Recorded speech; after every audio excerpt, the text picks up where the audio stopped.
So my new spider team does incorporate Taurus for more poisons and alternating weakness to trigger a Chemtum's hexes better and bog brews stuff better, and a man-eater to ensure that no one dies. And this new team is about 97 to 98% completion on hard, depending on if like a bunch of things weak hit or a bunch of things go wrong. But there's an example of where it happened. You can see the sliver. So that was like some poison weak hit, like one poison weak hit, or sorry, resisted, hit the 3% chance to resist, right? Because that always exists, that 3% chance. So if that occurs, then you know, in multiple lanes, then it could fail. But the success rate's over 95%. So this is the best we got, I think, for Chemtum teams. I don't think it's possible to make 100% of Chemtum teams because A1's debuff spread can always fail and everything can be resisted, but 97%-ish chance for success is, you know, pretty a-okay. So this is how it normally looks, right? You see how low he gets? And then I'm going to get a chance to go again, and then he'll die from just the residual poisons, but sometimes those residual poisons don't get placed, and that's where things go kind of tits up. So we'll succeed here, no problemo. But this is like a normal run. They last about 30 seconds. That's like the normal-ish time. So you can see that's the fastest I've gotten, between 30 and 35. It means he died from 2 chunks. If there's a third chunk, it's another 20 seconds, basically. Every chunk rotation is like another 20 seconds. So the brimstone, the poisons, the hexes, the spreads, he goes, pops for half his life, give or take, and then it happens again. There's nothing I can do to increase this timer or increase this amount that I could see. But this basically works pretty fine. I guess I can get Taurus a little bit slower, technically. I might be able to go after those 2 sets of spiders, but I don't think it makes a difference, because everything gets spread anyway from Bog Brew and whatnot. And there's a 2 rotation, 32 seconds. That's it. So this is really nice now that I have this team set up. I don't have to ever touch these 5 champions again. This is their life. This is their home. Just out of curiosity, we're going to run 1,000 energy into Spider and double check our win percentages. So we actually have a better idea of what our exact win percentage is, just for shits and giggles. In an attempt to showcase what my fail percentage is, I went 49 for 49 and didn't fail, so it looks like that's good enough for a test in my opinion. Okay, so there's a secret room for very high up in Doom Tower here. We're at 80, well, I guess 75. Secret room 8 for epic defense. I have just geared out these 5 defense characters. Now, some of their gear is 12 and a little shy, but most of them are pretty good. Now, we have the extra banner juice actually coming out from Broodlord here. Banner juice? Sorry, blessing command. So strengthens your team's aura by 35%. It's going off of his 25% all battles. There's no better one. I mean, I could do Sandlashed, I guess, but it's really the same thing. They're all 25 defense.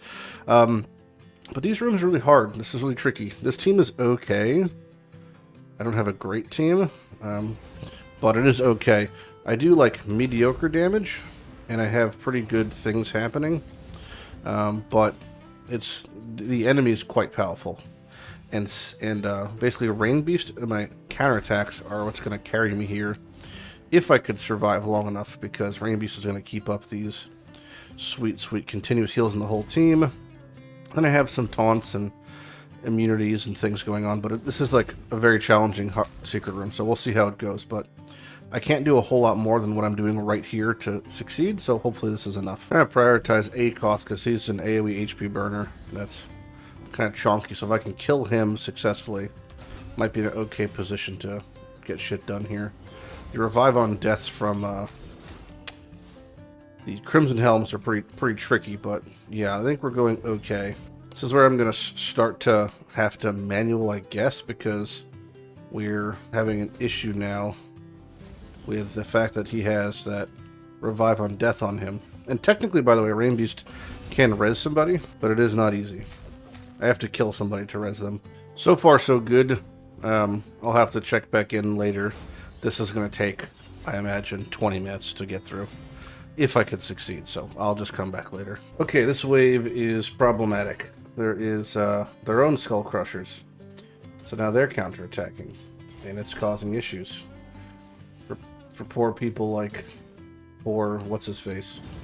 Duke, who's just covered in now continuous heals thanks to Rain Beast, but I do seem to be making just more progress than they make. I wonder if it's just because we have that near 40% defense aura from Broodlord's Blessing, and just a better, more rounded team comp. Like Sandlash is so strong here, and Rain Beast is so good here. If we ever remember those who watched the Gaellen Pact series in the very beginning, Rain Beast was one of the pinnacles of our account as far as holding shit together and just progressing into A1 like this, healing constantly. It's been a cornerstone of a lot of progression in the account, and here it comes back full circle, being useful once more.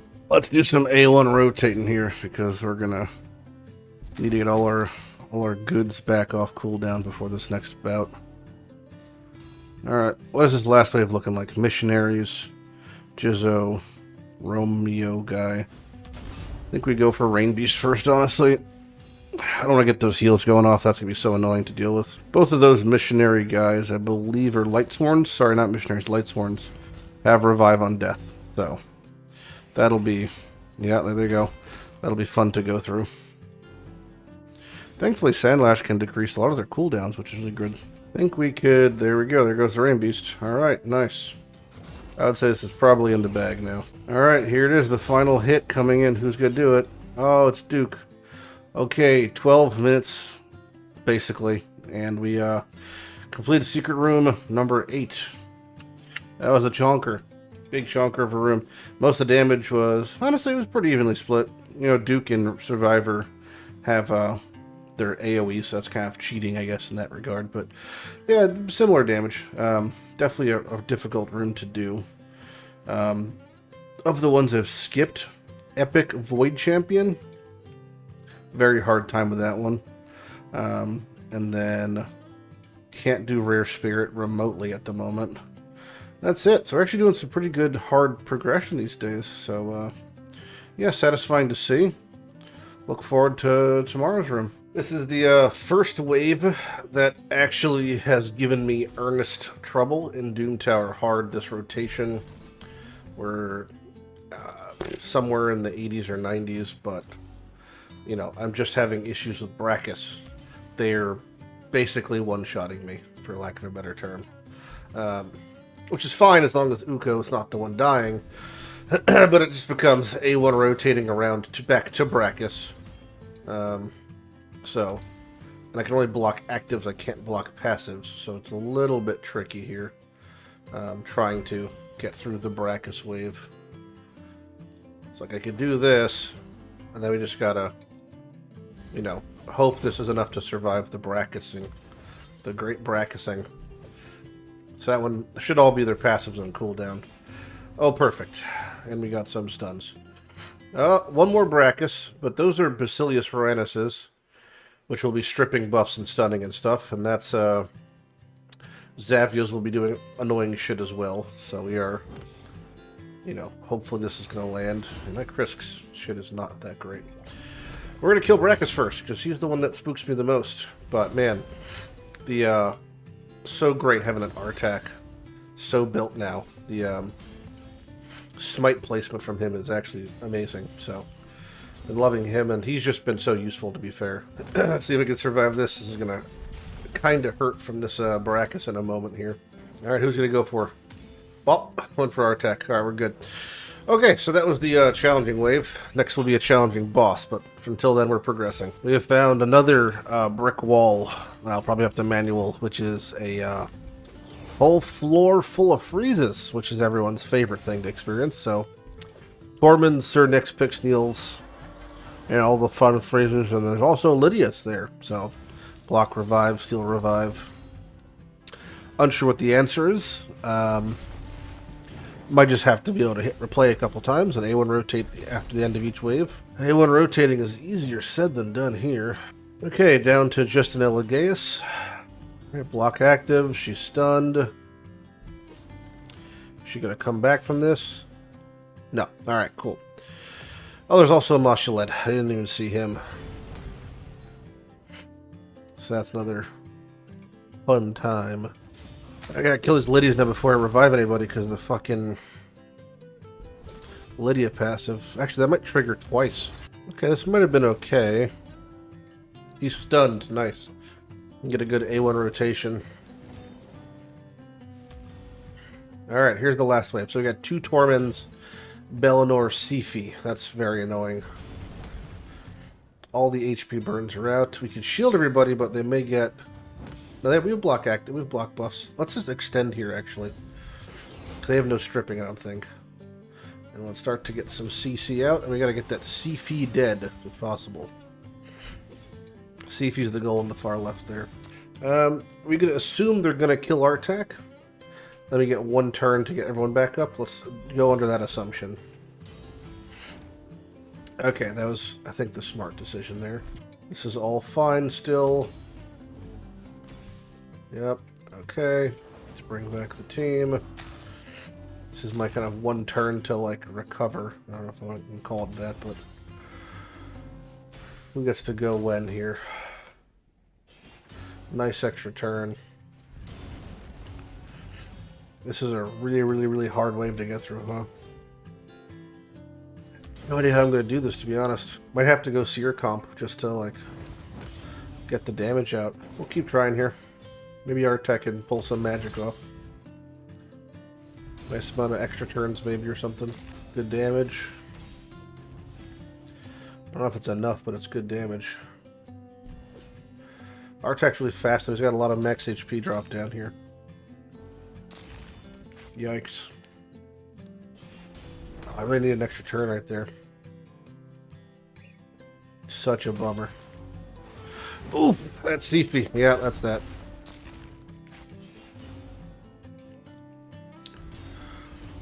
And maybe not, I guess. This guy's pulling extra turns out of his ass left and right. Yeah, he's pretty low, though. A little on the dead side, too. Okay, let's try the Seer Comp. Karma Burn. Nice, we can A1 rotate on Elegaeus. Perfect.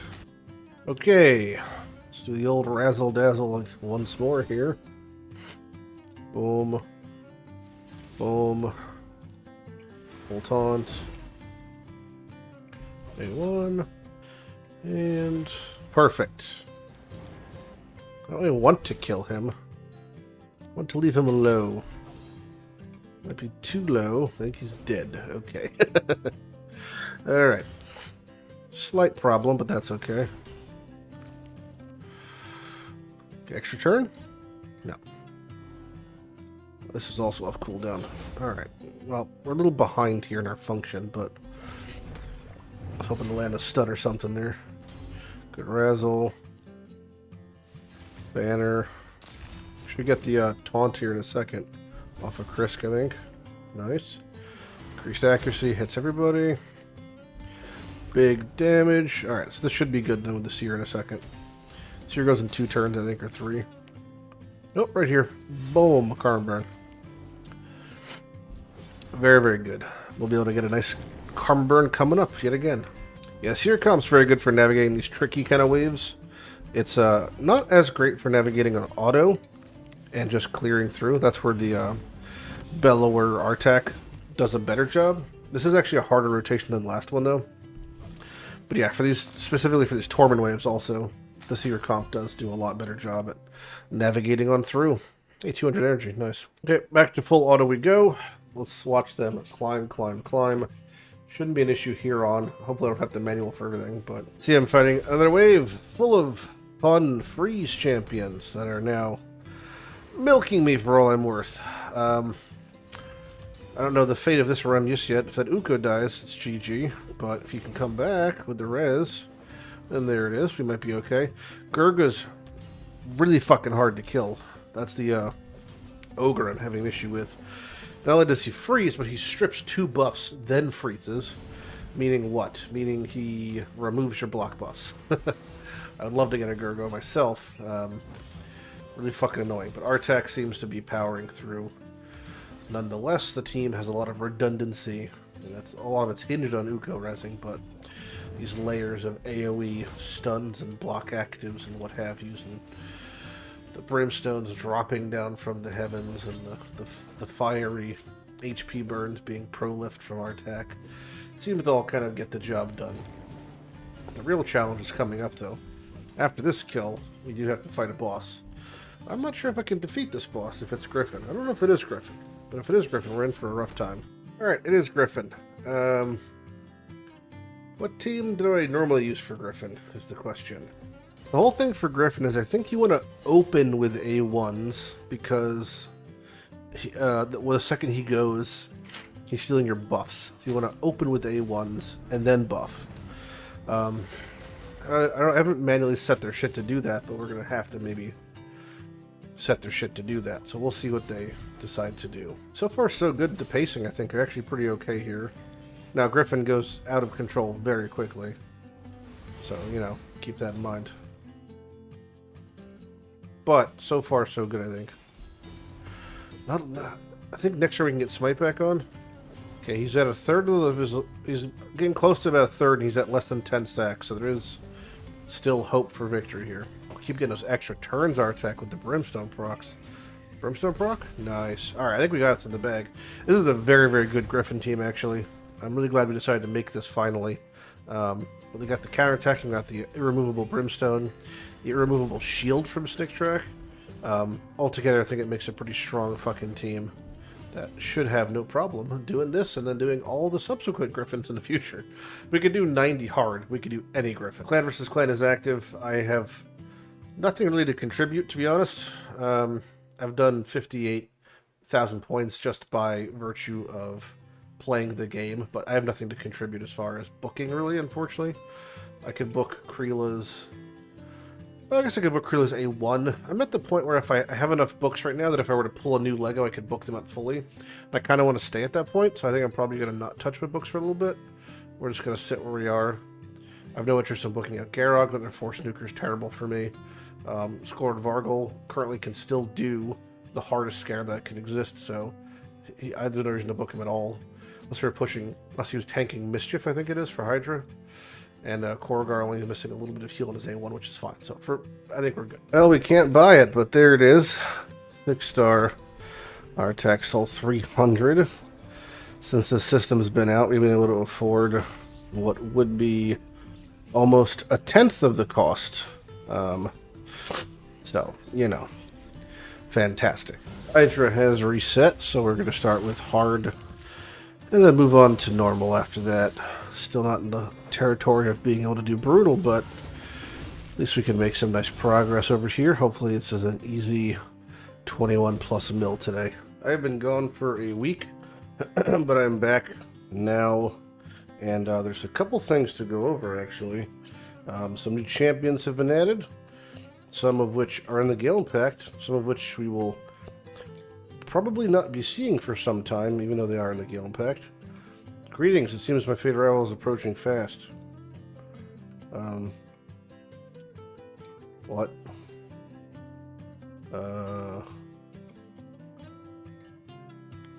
What is the GS? Yours and trust. I have no idea what that means. 4 days ago, we got this. I have no idea what this means.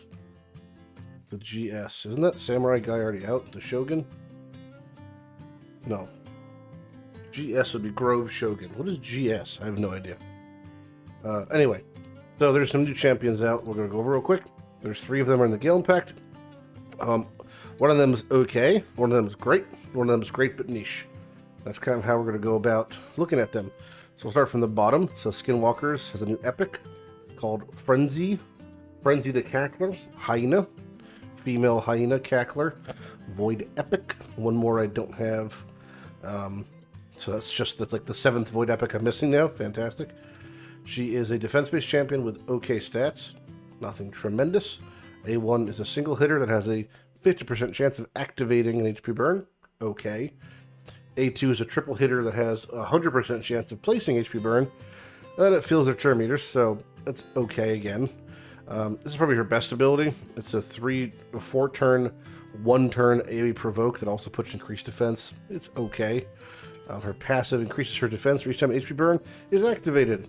Resets each round, but unlike Clan Boss, it'll last for perpetuity. Defense in all dungeons, she's, you know, kind of okay. I don't think I would use her anywhere unless her multipliers are insane, but that is whatever. Next one we'll look at is the Void Lego. So, as if they needed more than Lizardmen. So Furion.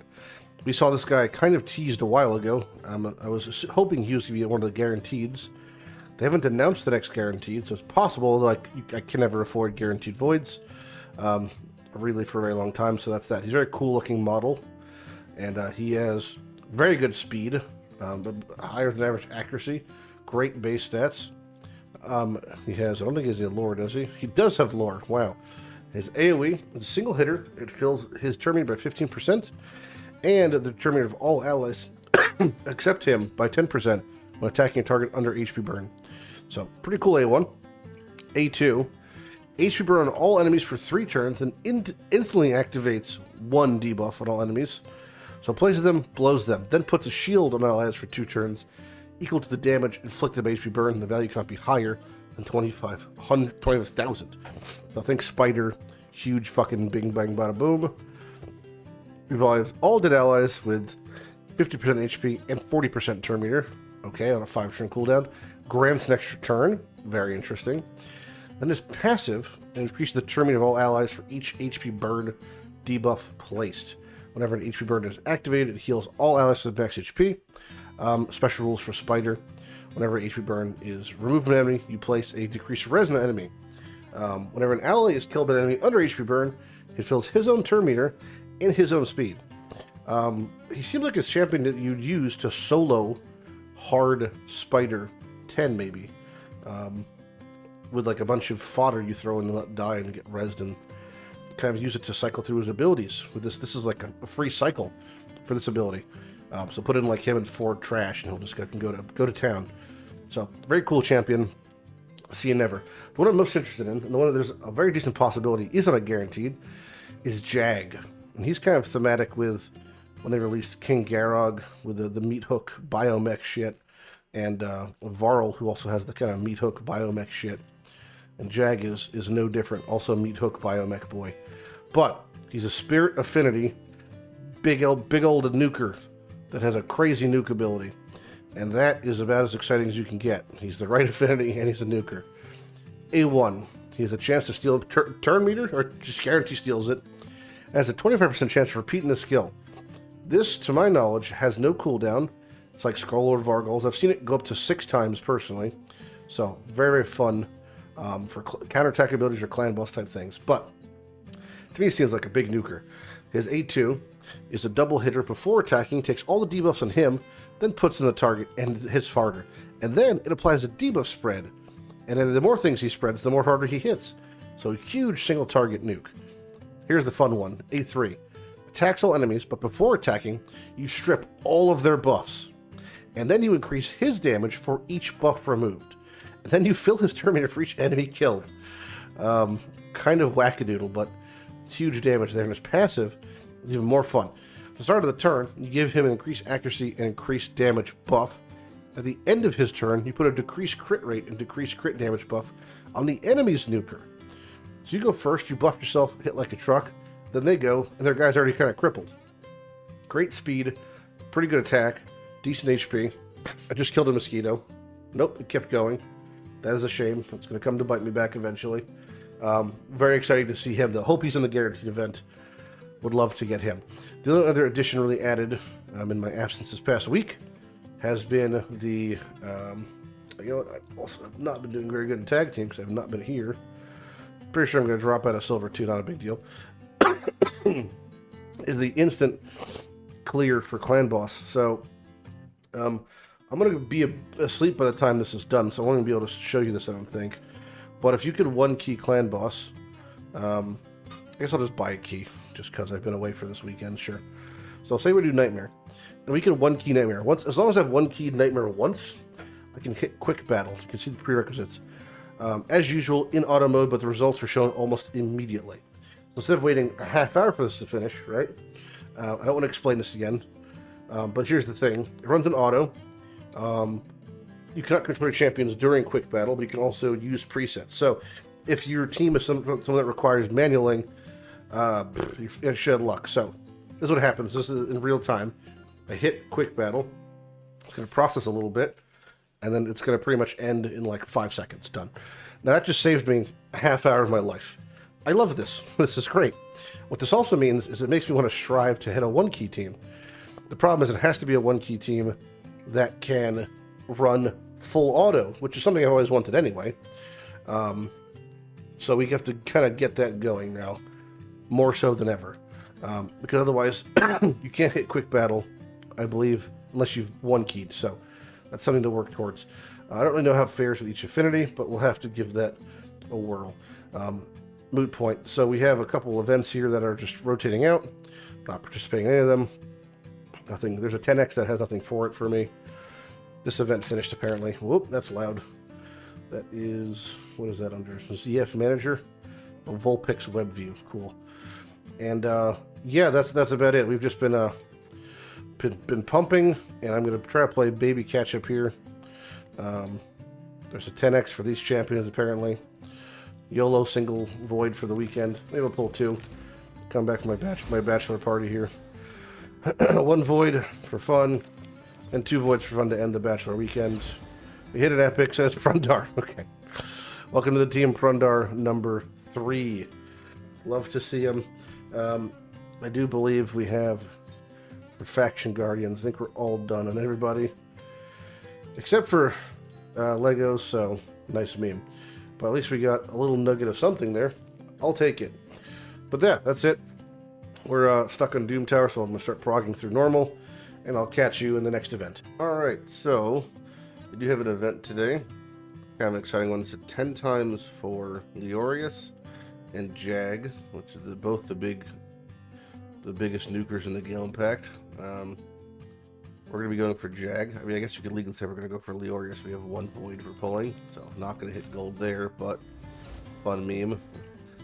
There's 1 more for our Mercy. It's at 71 and 6. And we're going to start with Sacreds here for this 10x. Now we're going to pull down until 25. Not going to go below 25, which is, I think, a safe place. So we have 9 chances, which means we won't even be in Mercy, I don't think, will we? Because Mercy is... Oh, it's 12, so we'll just be touching Mercy.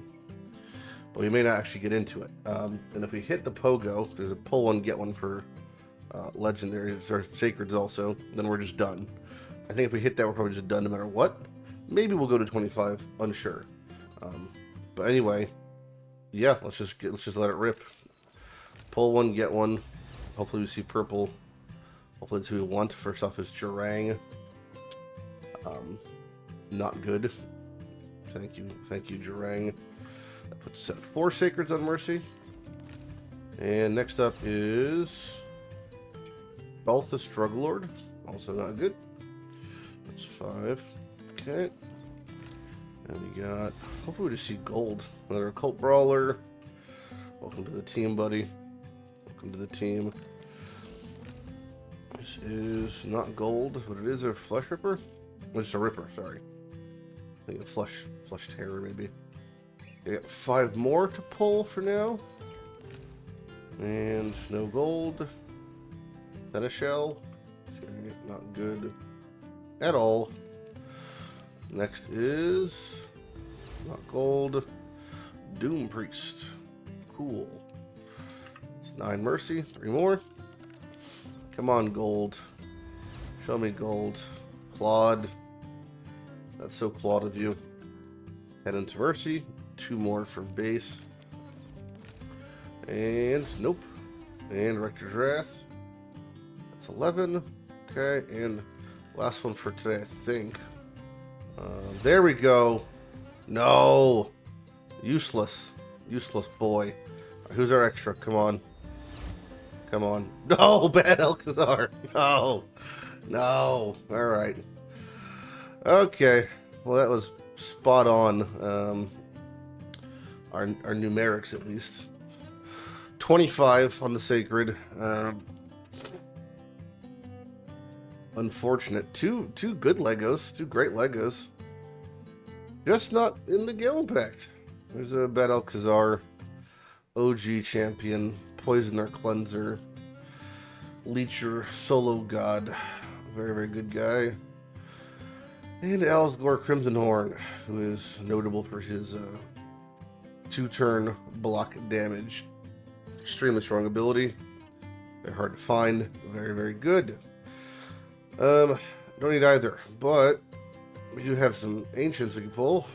And there's not a buy, pull one, get one. We can at least pull down to, what is that? We could pull a 220, right? So we can go 51 in, I guess, which is, again, nowhere near any mercy, but sure. We'll check the rewards, I guess, afterwards. We can just check them right now. Got some things here. Hey, we got a Lego tome and some stuff. Cool. There's also a event for soul stones. We can pull some soul stones. 78 points. We didn't get shit. Good to know. Didn't get shit. Good to know. Didn't get shit. One mortal soul stone. It's kind of exciting. Let's see what we got for this. And oh, it's something bigger. It could be 6-star. It's not 6-star. It's a 5-star Necmothar soul. All right. That's fantastic. I don't have a Necmothar, but it is fantastic. I've got a 5-star Draco, a 5-star Necmothar soul. Don't have either. Super good though, just to have, I guess. So, welcome. I could buy what, one more immortal soul essence that I want for fun. 300 is low-ish, I think, right? 4 or 5-star. It's a 6-star epic. It's a missionary, which we don't have and don't. Well, we have, we just don't need. So you're done. No longer need the 2-star Necmothar soul, so that's out of there. Goodbye, friend. I'll keep the 4-star Draco and 5-star Draco. You never know, but a 2-star soul we could just buy right back up to. Not a big deal. I don't need you. I don't need you. I have both of those already. So I could buy one more Immortal Soulstone. Big number. 3. Oh no. It's a 3-star rare. Worst case scenario. Alright. Goodbye, Marauder. Goodbye, Marauder. Put me in first place for the Soul Chase. It's a shit event. But I just got a Lego book for that and a Void. I hit that big Necmothar. It's kind of exciting. Let's pull the Void. Can at least see purple, my lord. Nope. Alright, cool. Just cool. 72 and 7 for the Voids. Alright, let's get into the Ancients now. Should be good in a room. We'll pull the one. Oh, there's also a guaranteed for Stagnant, which just means we waste a shard, basically, on a 4-star food. So, thanks God. If we hit gold, we're out of here. That's obvious. Our mercy is at 10. Any gold we get until then, the next 50, we're done with. That's it. I can't go too crazy. I got to keep my reserves up. I very much want Jag. But, you know, cookie crumbles. So we're hoping for gold here. I think the only epic we're missing is Vrask still. Totally rare taxed out. That's good. Not going to bother tracking epics here. I don't think it matters anymore for me tracking normal epics. Like, it's real shit. It's just Vrask, literally just Vrask. 30. Next at 10. Come on, gold. Any gold? There's my guaranteed Stagnite. Cool beans. No gold. 40. Next at 10.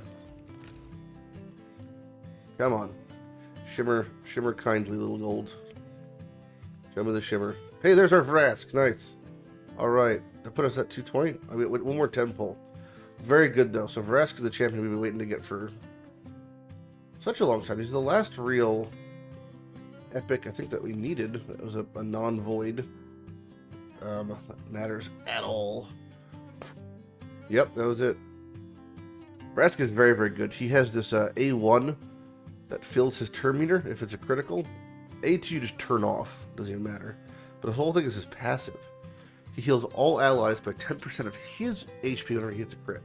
If you build him with 100,000 life, he's healing everyone for 10k. You put him in full retaliation, with counterattack masteries and the whole 9 yards, he's counterattacking constantly, right? So it's like super, super strong character for certain progressions. A lot of Doom Tower things. Very good for healing. Great healing champion. The best healing champion in the Gaellen Pact, without question. So he'll be used, he'll be built, he'll be enjoyed. I don't think I have a soul for him anymore. I think I want to probably pull off of the Torture Helm and pop in a Vrask now. We'll do a Vrask if possible. Welcome to Vrask. And yeah, I think that's it for that. I don't know if I ever had one. No. Alright, we get 10 more Ancients in a dream here.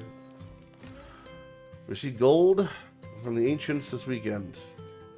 Survey says a big old nope. Big rare tax. Alright, actually, you know what? I'm actually close enough on gems I could buy 10 more. Yeah, because I'll be able to buy 11 with gems so we can go a little bit deeper. Oh, there it is! And? No, Helior! Alright. Well, at least we saw it. So that is 7 into... Well, I'm glad we did that, just for our own conscience. But that's 7 into Legos. There's Helior, so pretty much pulled out normal. We got exactly what we wanted to get, in a way. 3 Legos on event. We got 3 Legos on event. We unfortunately dodged the Jag bonus each time. I still have enough if they're to do a guaranteed for somebody. I would get it, but the fact that they did a 10x means probably not going to do a guaranteed for him, so... I'm not going to say all hope is lost, but most hope is lost. Is that fair? Currently, a little bit off of the Eternal and Mortal. I pulled 2 more Sacreds. I can get Eternal Soulstone. Is that worth it for me? I think it might be. How many more points do I need for that? I need 40, and then... Okay, so I pull 40 Mysteries. I have no... I'm all fooded out. Okay, 40 Mysteries. And then 2 Sacreds. That'll give me enough room. We'll have a lot of food to process. This isn't even like... we pulled, what is it going to be like, what, 15 Sacred or something, and then... 50 Ancients or 60 Ancients, and we still have tons of food to go through now. Will all be used for Vrask, but I still also have tons of chickens still, like a lot. So this is going to be a hefty. But we have to pull 3 Sacreds now, I believe, was the number. That gets us at what we want. So Summon Rush. We need an extra. We're at 6,000. We're going to get to 7,500. So 3 Sacreds. This is a Lego book and an Eternal Soulstone. That's the plan. Okay. Alright. Probably not going to see gold. Probably not going to be Jag. Maybe both will happen. God is good. God is great. Let us see what we get. Excruciator. Not good. Magnar. Very good. Just not for me. And finally, our last payment is trash. Cool. Alright. So that's 3 Sacreds in. That is done. There's our Summon Rush. Lego book, thank you very much. I would say, and this is a pretty, I think, widely accepted opinion, a Lego book is probably worth 1.5 or even 2 Sacred Shards. I would say most people who could trade 2 Sacreds for 1 Lego book would probably do so. Eternal Soulstone is kind of an anomalous thing, but it's more just like a fun thing to do. It can be super cracked, it can be super shit. Time will tell. I have Fushan in there with Python and Big Pig. Those are all fine. The rates for these, by the way, are Eternal Soulstones is a... I'm blind? Oh, 20% chance to be a legendary. Okay. And then it's going to be either a 5 or 6 star. So, should be big money. I am lacking silver. What? Okay, so if we see, by the way, for the event, just so we're on the same page here, the tournament, Soul Chase, if we see legendary, so if we see 450 or 1,000, it's very, very good. Those are the 2 numbers we want to see. We want to see either 450 or 1,000. Alright? Oh, that's not good at all. That's a 5-star epic. And it's what I don't give a shit about. Alright. Well, you win some, you lose some. But there it is. Fun times. Fun times. So I think that's pretty much it for us for this event. I don't think there's anything else to pull. Worth doing. We're kind of capped out on resources here. We did get 3 Legos, none of which we wanted or needed. It was... Can we look at them? Or are they already like gone? Helior, Elsgor, Bad L. I'm sure I'll use them for something in in the future. But for me, it's more about Vrask is now what we're looking forward to. So we're going to start building Vrask and then saving for the next event. Still on a spider turn attack. There was no real rewards for this. It was quite shit, so that's that. But aside from that, we're just in recovery mode. But we're going to be working on masteries now for Vrask. We do have clan reset happened. Pulled the clan quests. Probably should have checked this before I finished off the event, but that is okay. There's actually an extra void in the shop. That's kind of fun. All right, I will check back when they are done. Okay, here we go. Vrask to 60 complete. I'm actually out of materials to send them at the moment. I think I could just make 2. That's fine. Oh, let me make 1 more. And a boop. Whoops. Boop, beep, bop. I'm out of money, so I do got to go back to doing Spider. Probably after Minotaur here, but until then, that's okay. We should be able to get us enough money to purchase a Void Shard to pull for our Shot in the Dark Leorius. Never gonna happen. Shitty rare. Add it to my pile of shitty rares, which I think is at what now? Kind of close to something? Not close to anything. Never mind. I retract my statement. All right, there we go. Shitty rare. So yeah, we're back at doing spider stuff. Back at doing really anything else that we can do. And we're just back on the cool guy, slow guy grind. You know, getting our money up. Back to hoarding, pretty much. If you pull any more voids for the weekend, we'll pull them. But ancients and sacreds, we're back to saving. We just reset mercy and everything. Don't need any more for the event, so you know, just kind of chilling.